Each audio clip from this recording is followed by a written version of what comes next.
Dan kali ini ada tamu spesial, Temers Tio, Master of Digimon. Okay. Kali ini kita bakal bahas apa nih di Kasih Wibu? Nah, karena saya self-proclaim master Digimon, ya kita bahas Digimon, bro. Yoi. Dan bagi yang Gitu. mungkin satu generasi dengan kita ya, anak 90-an, pasti tahu Digimon ini anime legend.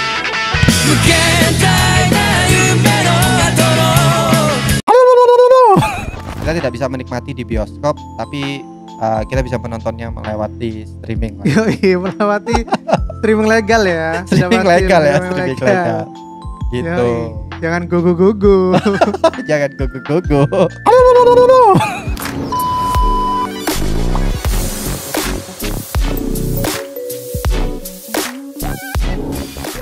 Kembali lagi ke channel Lelak Rusak, edisi Kasih Wibu.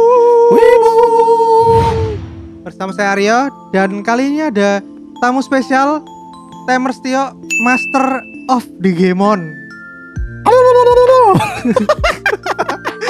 Yoi. Aduh. Kamu ini ya, self-proclaim Master Digimon ya? Bisa dibilang gitu, bro, karena kamu tanya apa aja aku bisa jawab, bro, tentang Digimon. Tapi emang ini kok, verified. Verified ya. Biasanya gue tanya-tanya tentang Digimon gitu-gitu, pasti Tio tahu jawabannya. Yoi, jadi saya yang meracuni Aryo untuk main Digimon TJG di Yoi. konten-konten sebelumnya. Mantap. Gitu. Konten Oke. yang membuat Pras akhirnya main Digimon. Aduh, editor Oke. Pras, editor Pras. Ya dah, Oke. kali ini kita bakal bahas apa nih di Kasih Wibu? Nah, karena saya self-proclaim master Digimon, ya kita bahas Digimon, bro. Yoi. Dan bagi yang Gitu. mungkin satu generasi dengan kita ya, anak 90-an, pasti tahu Digimon ini anime legend. Ya, jadi para wibu-wibu angkatan lama nih, angkatan anak-anak tahun 90-an. Ibaratnya kita anak-anak terpilih gitu, bro. Yoi. Pasti tahu Digimon itu apa. Di Indosiar jam 8 dulu atau jam 9 ya. Yoi, pokoknya setiap minggu ya. Setiap minggu. Kalau nggak ada tinju. Iya. Kalau nggak ada tinju pasti nonton Digimon, bro. Yoi. Yoi. Nah, gimana? Kita mau membahas apa nih tentang Digimon? Nah, Digimon itu kan akhir-akhir ini juga mengalami masa revival lah, kayak kebangkitan kembali, resurrection gitu kan. Dulu kan booming banget, tapi pada era-era tahun 2010 kan sempat redup nih. Nah, kita mungkin bahas ini sih, kayak awal mulanya, karena kenapa Digimon itu sering dibandingkan dengan Pokemon gitu sih. Dibilang Pokemon bootleg, padahal sebenarnya ya hampir mirip sih. Yoi bro, Ya. ini loh Pikachu guys. Yoi. Dia bawa figur Pikachu nih. Yoi. Tapi sebenarnya for disclaimer, aku juga suka Pokemon sih, bro. Jadi Digimon Pokemon itu anime-anime yang menemaniku saat aku kecil dan beranjak dewasa gitu, bro. Oh, iya. Nah, tapi sebenarnya tahu nggak sih kalau Digimon itu sebenarnya kan kita taunya tuh dari anime tuh. Tapi sebenarnya Digimon itu awal mulanya dari Tamagotchi. Dari Pipet Tamagotchi nih. Jadi pada tahun 1996 itu Tamagotchi itu booming banget di Jepang dan mungkin seluruh dunia ya. Karena di Indonesia juga dapat hype-nya. Nah, di tahun itu karena Tamagotchi rame banget, jadi Bandai itu mencoba untuk mengeluarkan lini produk baru yang lebih untuk cowok lah. Yang kalau kan Tamagotchi itu konsepnya lebih untuk ke perempuan gitu kan, ke cewek gitu kan. Nah, akhirnya Bandai bikin yang lebih maskulin lah, quote on quote maskulin gitu ya. Jadi bikin yang bisa diberantemin, bro. Makanya lahirlah ini Tamagotchi. Ini adalah Tamagotchi versi pertama ya, tapi ini udah yang udah versi 2020, tapi bentuknya mirip kayak gini. Oh. Gitu. Jadi intinya tuh sama kayak Tamagotchi. Kamu nge-raise, melihara sampai gede yang akhirnya cuman bisa battle gitu aja ya. ya. Bisa battle. Oh, nah di masa-masa dia masih bikin Tamagotchi ini udah ada Pokemon belum? Nah iya, Pokemon tuh pada tahun 1996 juga atau 1995 itu sebenarnya keluar gamenya, bro. Jadi Pokemon itu dasarnya dari game Ya, Game Boy Boy, ya. Fire Red, bukan Fire Red, Red and Blue sama Green kalau di Jepang. Dan itu booming banget juga. Dari game akhirnya diadaptasi jadi multi franchise kayak anime, kartu, boneka segala macam. Nah, kalau Digimon dari Tamagotchi atau Pipet gitu. Jadi dasarnya itu udah beda. Oke, terus setelah dia dari Tamagotchi, dia kemana lagi tuh? Nah, karena dari Tamagotchi itu sangat rame banget, bahkan di Indonesia juga kayaknya dulu zaman-zaman kita juga hampir semua anak punya ya. Nah itu akhirnya dibikinlah sebuah marketing campaign lewat anime. Tadi itu, dan mereka juga ngembangin franchise-nya lebih gede lagi itu ke game bro. Oh iya, gue inget banget tuh. Dulu tuh Digimon tuh yang rame animenya dulu. Iya animenya. Kalau yang setahu kita ya, generasi kita tuh animenya rame dulu, baru tuh di zaman kita dulu SD tuh di toko mainan-mainan itu ada Digivice-nya. Yoi, Digivice ada action figure. Yoi, yang kayak gini-gini nih guys dulu tuh. Ya, yang dulu, kotak gini. Gue inget banget ya waktu di teraweh tuh. Zaman dulu ada yang aneh bawa ini. Terus waktu lagi teraweh bunyi coy Digivice-nya, anjir. Iya. Dulu juga banyak teman-teman yang disita Tamagotchi-nya karena dibawa ke sekolah bro. Oh. Gitu. Tapi kan kalau misalkan dulu itu apa ya, kalau nggak dibawa nggak dirawat mati gitu kan. Jadi terpaksa dulu anak-anak bocil zaman SD membawa ini ke sekolah secara diam-diam. Gitu. Oke, kita balik lagi ya. Jadi ketika udah booming banget nih franchise-nya dari Digivice ini atau Tamagotchi atau Vpet. Nah, akhirnya mulai bikin game. Nah, tapi kalau aku sih sebenarnya taunya gamenya dari yang PS1. Yang game yang Digimon mana tuh? Digimon World 1. Oh, yang itu ya, yang kita kayak main lagi Tamagotchi gitu ya? Iya, jadi memang konsepnya itu mengadopsi dari di Vpet itu. Kita nge-race Digimon sampai gede, akhirnya kita berpetualang. Nah, tapi pasti kita yang dulu waktu masih SD tidak paham apa itu game Digimon 1. Iya, karena itu konsepnya beda banget, beda sama game RPG yang lainnya. Dulu gue inget banget main Digimon itu sampai harus ngopi file dari tetangga gue, karena tetangga gue udah anak SMA. Dia udah punya kayak buku panduan gitu loh. Iya benar. Jadi dia lebih tahu lah daripada gue nggak paham sama sekali dulu. Iya dulu kan itu. Pokoknya ya udah gitu, tiba-tiba jadi Numemon gitu kan. Nah bener tuh, tiba-tiba lo jalan-jalan kok mati Digimonku. Ya iya. Gitu-gitulah. Karena ya mungkin dulu itu sampai sekarang pun sebenarnya di game itu apa ya, emang tidak menjelaskan secara spesifik dalam gamenya. Tapi hal itu yang akhirnya menjadi menarik sih menurut saya personal. Menurut aku personal itu emang kayak itu jadinya game yang beda dan memorable gitu bro. Bahkan sekarang kalau misalkan teman-teman ke komunitas Digimon itu banyak yang fan project untuk ini bro, untuk nge-revive game itu. Kan itu apa ya, unik kan game Digimon World 1 itu. Tapi sayangnya nih di Digimon World kedua, di sequelnya itu gameplaynya bener-bener beda gitu. Jadi kayak apa ya, nggak nyambung gitu loh. Nggak nyambung, nggak ada storyline-nya juga nggak nyambung, gameplaynya juga nggak nyambung. Dan itu juga apa ya, keulang lagi di Digimon World ketiga. Oke. Nah itu yang ngebedain, kalau dari game ya, yang ngebedain itu sama Pokemon bro. Karena kalau dari Pokemon dari game awal dia sudah punya storyline. Ada core mekaniknya itu ya gitu. Kamu punya 6 Pokemon, terus ngelawan gym sampai ya udah menang jadi champion kan. Jadi apa ya, orang-orang familiar gitu loh dengan tipe yang seperti itu. Nah tapi kalau Digimon ini aneh bro. Dia dari Tamagotchi jadi Tamagotchi, game kayak semi RPG gitu. Racing simulator. Ya iya Digimon 2. Ke JRPG biasa di Digimon 2 itu. Terus Digimon 3 dia jadi kayak apa ya? Iya RPG juga sih. RPG tapi udah ada ceritanya lah ya. Iya turn based RPG. Kalau Digimon 1 dan 2 kan belum ada ceritanya tuh. Gitu sih. Jadi kayak dia apa ya, nggak konsisten gitu loh dalam mengerjakan gamenya dari tahun ke tahun ya. Betul. Nah itu aku juga nggak ngerti kenapa kayak progresnya kayak gitu. Gitu. Nah tapi sih dari sisi game jelas sih menurutku juga pada masa itu Pokemon lebih superior ya. Benar nggak? Benar. Suka nggak? Karena ya itu tadi mungkin karena mereka sudah menemukan key formulanya ya, bentuk gamenya kayak gitu, cara mainnya kayak gitu. Jangan Digimon ya itu tadi nggak konsisten itu. Nah tapi kalau masalah anim bro, jauh banget. Kenapa Digimon tuh? nomor 1 bro. Oh. Digimon punya plot, Pokemon ya gitulah. Loh, ayo buat para anim fans Pokemon silakan menyerang. Ya, silakan jujur saja bahwa ya Pokemon seri anime Pokemon itu ya udah gitu-gitu aja sebenarnya. Nah dari animenya itu Digimon Adventure akhirnya berlanjut ke Digimon Zero Two, Digimon Adventure Zero Two yang akhirnya juga apa ya, resipnya itu juga bagus lah ke fansnya itu bro. Gitu. Nah di situ juga masih puncak, masih populernya Digimon. Setelah itu season selanjutnya ada namanya Digimon Tamers. Nah konsepnya Digimon Tamers itu animenya tuh agak beda. Kalau Digimon Adventure itu lebih ke dunia digital, kalau Digimon Tamers ini sebenarnya ada di dunia nyata. Oke, Digimon Tamers itu yang season 3 ya? Ya, Card Slash bro. Gilmon berarti Gilmon. Yoi.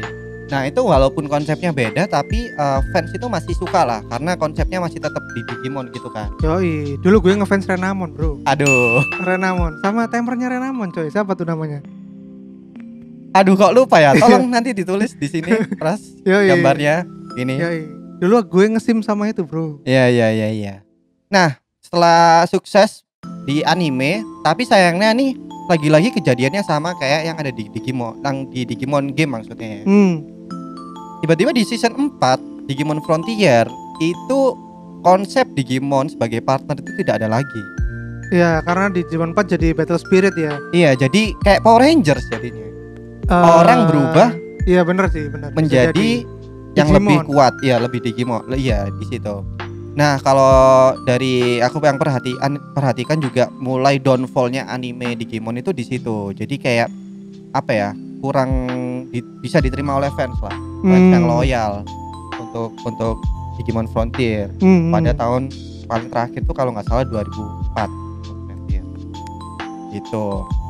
Nah setelah itu kayaknya agak untuk animenya sendiri itu ada jeda beberapa tahun. Kayak mereka nggak ngelanjutin seasonnya untuk Frontier gitu bro. Jadi mungkin karena apa ya, penerimaannya juga kurang kali ya gitu. Jadi setelah Frontier ini Digimon mulai mengalami yang namanya quote and quote masa kegelapan ya. Iya gitu. Jadi untuk Frontier ternyata tahun 2002 itu terakhir airingnya di Jepang. Dan mereka sempat berhenti 4 tahun nggak produksi anime apa-apa sampai akhirnya tahun 2006 itu ada Data Savers atau Data Squad gitu. Nah itu lebih nggak jelas lagi sih menurutku gitu, karena kayak banyak konsep-konsep yang agak beda lah dengan Digimon Adventure. Jadi itu kayak lebih jadi karakter utamanya itu udah kayak lebih dewasa, bukan anak-anak lagi. Oh gitu. Nah itu juga udah masuk periode-periode Digimon di mana Digimon itu udah apa ya, kayak udah nggak sepopuler dulu lagi. Oke. Pada masa-masa yang mulai dari Digimon ke-5 ke atas tuh, mulai dari Saver, X-Cross Wars gitu-gitu, itu kan Digimon bisa kita bilang mengalami masa penurunan ya. Iya. Nah itu dari secara gamenya sendiri gimana tuh? Apakah gamenya juga mengalami penurunan sales juga? Nah ya itu juga di Digimon World 1 itu sampai Digimon World 3 kalau nggak salah itu penjualnya masih oke sih, walaupun tidak selegendaris game PS1 dulu ya kayak Final Fantasy gitu ya. Cuman memang secara penjualan itu mereka berhasil menjual 250.000 kopi untuk Digimon World 1 gitu. Dan Digimon World 2 dan Digimon World 3 itu cukup populer lah di kalangan anak-anak 90-an ya.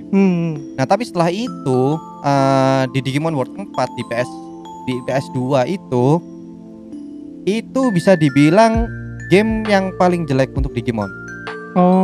Jadi secara Metacritic sama penjualan itu juga not going well lah. Nah gitu. Itu Digimon apa tuh yang pakai senjata tuh loh? Iya bro, pakai senjata. Itu Digimon berapa tuh? Digimon World 4 itu. Aduh, itu absurd banget coy. Iya. Udah bagus-bagus di Digimon 3 ya. Digimon 4 jadi absurd lagi coy. Ya itu. Nah lagi-lagi temanya sama sih, inkonsistensi. Kayak walaupun kemarin udah work, udah berhasil, tapi for some reason mereka kayak ganti konsep lagi gitu.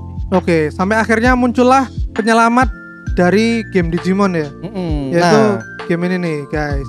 Oke, tapi sebelum ini tuh ada lagi mereka mencoba untuk ngebikin game lagi, Redigitize namanya, di 3DS. Nah tapi itu hanya eksklusif di Jepang. Nah itu juga problemnya yang sama yang di untuk Digimon itu mereka selalu fokus di Jepang market. Nah itu juga sebenarnya penjualannya juga nggak terlalu booming sampai pada akhirnya tahun 2015 bisa dibilang game ini Digimon Story Cyber Sleuth itu yang nge-revival lah, nge-revival para gamers untuk suka Digimon lagi. Oh, oke. Ini dulu di PS3 ya kalau nggak salah ya. Nah, dulu ini ada cerita unik sih. Jadi dulu itu Digimon Story Cyber Sleuth awalnya itu cuman mau dibikin di PS Vita aja. PS Vita dan eksklusif di Jepang. Astaga, lagi-lagi eksklusif di Jepang, lagi-lagi ya, eksklusif Jepang. Tapi akhirnya itu para fans seluruh dunia itu mengadakan petisi untuk minta Bandai atau Bandai Namco untuk nge-publish itu secara internasional. Oke. Nah, kalau nggak salah waktu itu petisinya sampai berapa juta, sampai akhirnya direkturnya itu mengambil keputusan untuk kita launching ke pasar internasional karena mereka merasa cukup pede lah dengan konten yang ada di sini.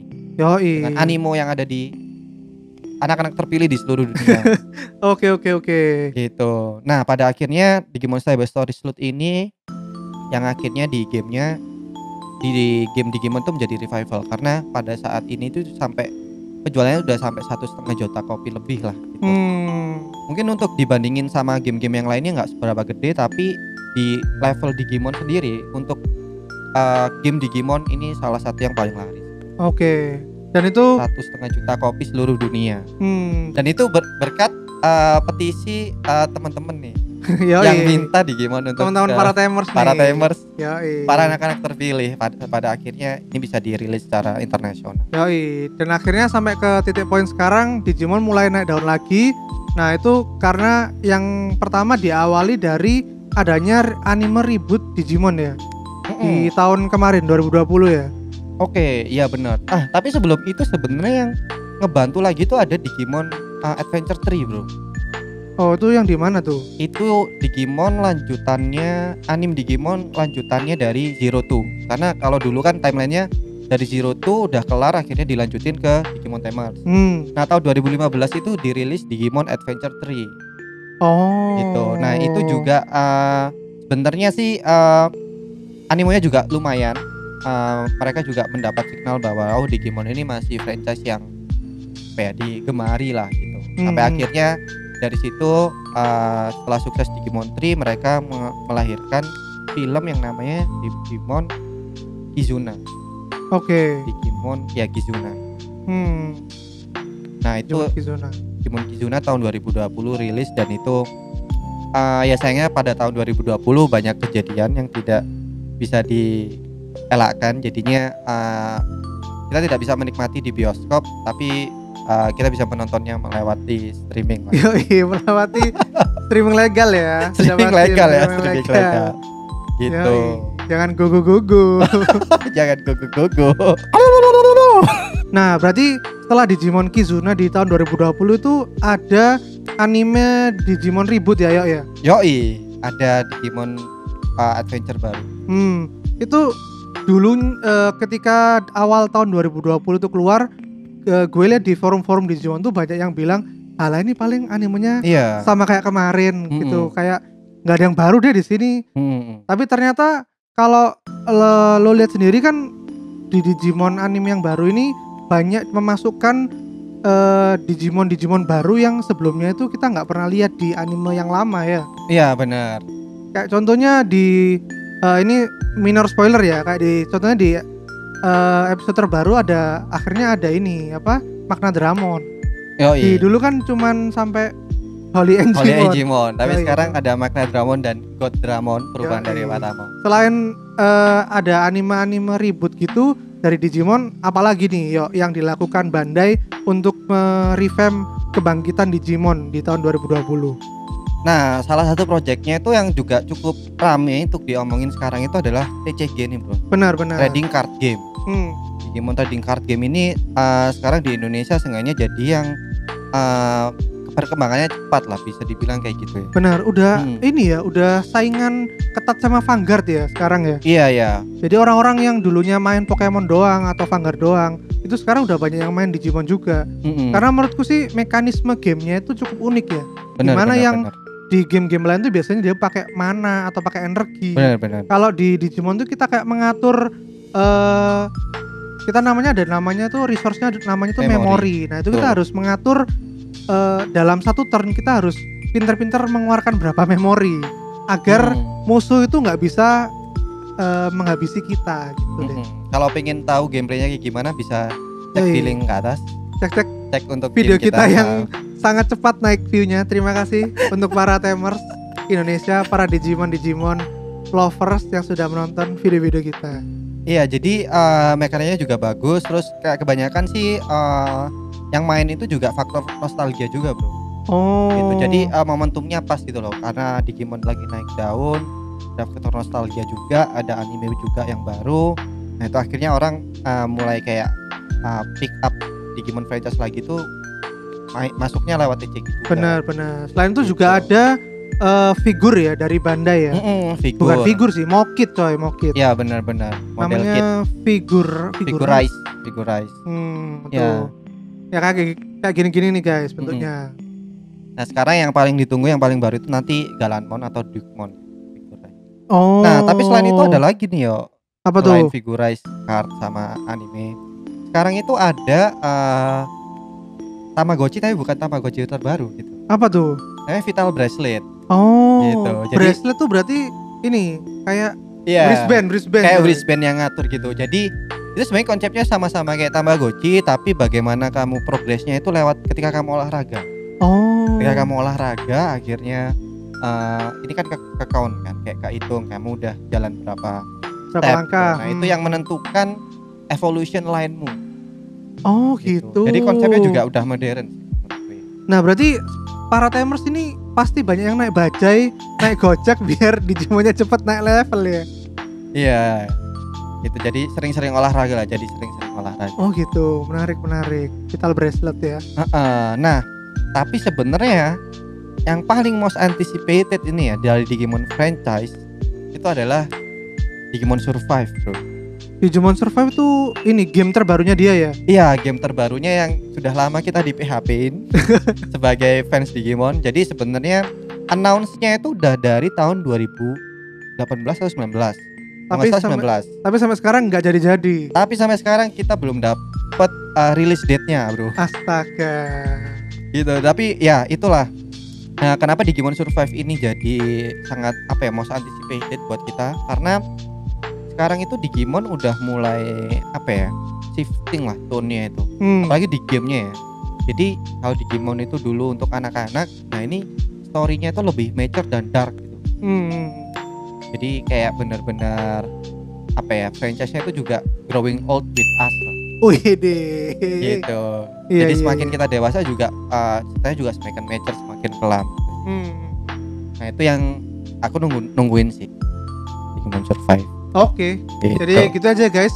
Cerita lengkap perjalanan Digimon dari dulu zaman keemasannya, zaman ke-8 sampai sekarang mulai naik daun lagi. Yoi. Jadi buat kalian yang suka sama video-video kita, jangan lupa tetap like, comment, dan subscribe, dan nyalakan lonceng notifikasi. Yoi, sudah kayak YouTuber banget nih. Aduh, udah gitu aja episode Wibu kali ini. Sampai jumpa di episode berikutnya. Bye-bye.